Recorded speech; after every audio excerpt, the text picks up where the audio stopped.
2025 मध्ये मराठी इंडस्ट्रीच्या सगळ्या चित्रपटांनी मिळून फक्त 99 कोटींची कमाई केली होती. पण आता या वर्षी थेट 100 कोटींचा सिनेमाच इथे बनलाय आणि हा भव्य दिव्य सिनेमा आज रिलीज झालाय.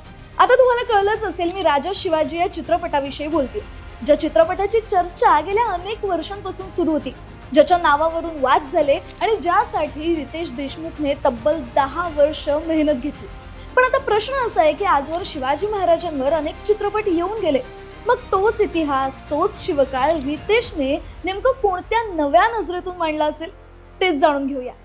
आता बाकी काही न बोलता आपण थेट प्लॉटकडे वळूया.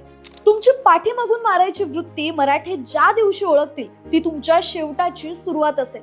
या डायलॉगने चित्रपटाची सुरुवात होते आणि पुढे मराठ्यांच्या रणनीतीमुळे अफजल खानाचा शेवट होतो, असा एकंदरीतच या चित्रपटाचा प्लॉट आहे. पण रितेशने हा संपूर्ण चित्रपट 8 वेगवेगळ्या चॅप्टर्स मध्ये विभागलाय, जसे की रक्त आणि राख, दैत्य, प्रलय.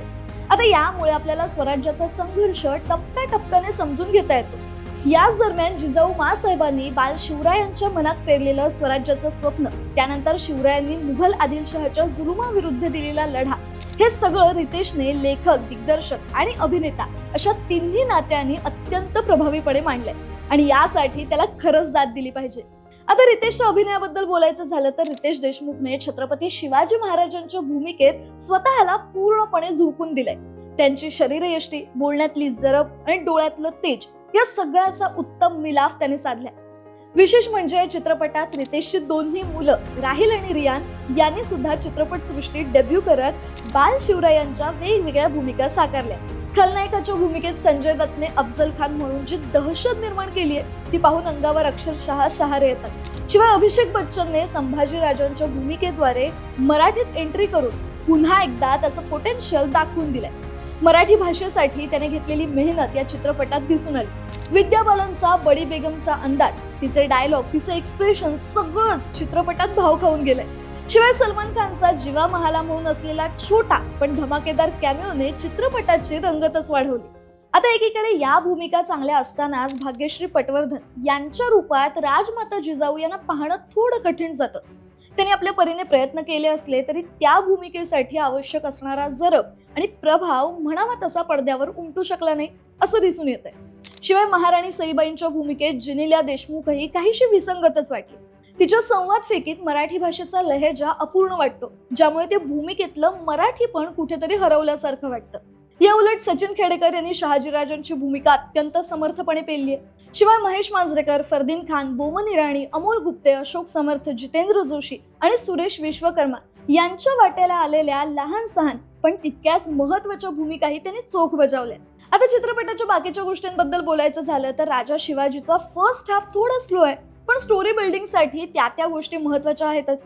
यात शिवाजी महाराजांच्या बालपणीचे अनेक प्रसंग दाखवलेत जे की आपल्याला माहीत नसतात.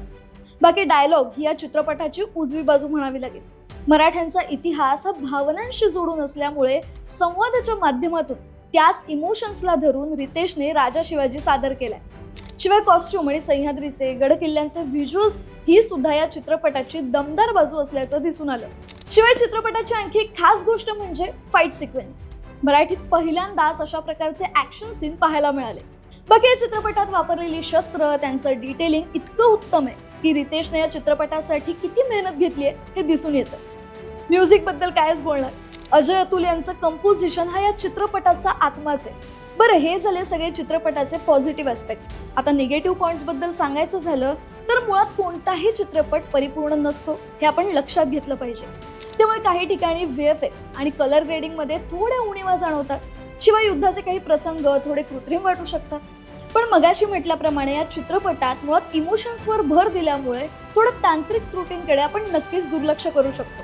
आता डिरेक्शनच्या बाबतीत सांगायचं झालं तर आपण वेड चित्रपटातून रितेशचं उत्तम डिरेक्शन पाहिलंच होतं, पण हा ऐतिहासिक चित्रपट, त्यातच शिवरायांचा इतिहास, त्यामुळे थोडी जोखीमच होती, पण रितेशने ही जोखीम लिलया पेलली आहे. एकंदरीतच शिवरायांचा हा प्रेरणादायी इतिहास, भव्य सेट, तगडी स्टारकास्ट, जबरदस्त ऍक्शन आणि एका इमोशनल बाजूने इतिहासात घेऊन जाणारा चित्रपट, या सगळ्यामुळे राजा शिवाजी हा मराठी इंडस्ट्रीच्या इतिहासातला रेकॉर्ड ब्रेक चित्रपट ठरणार यात काही शंकाच नाही.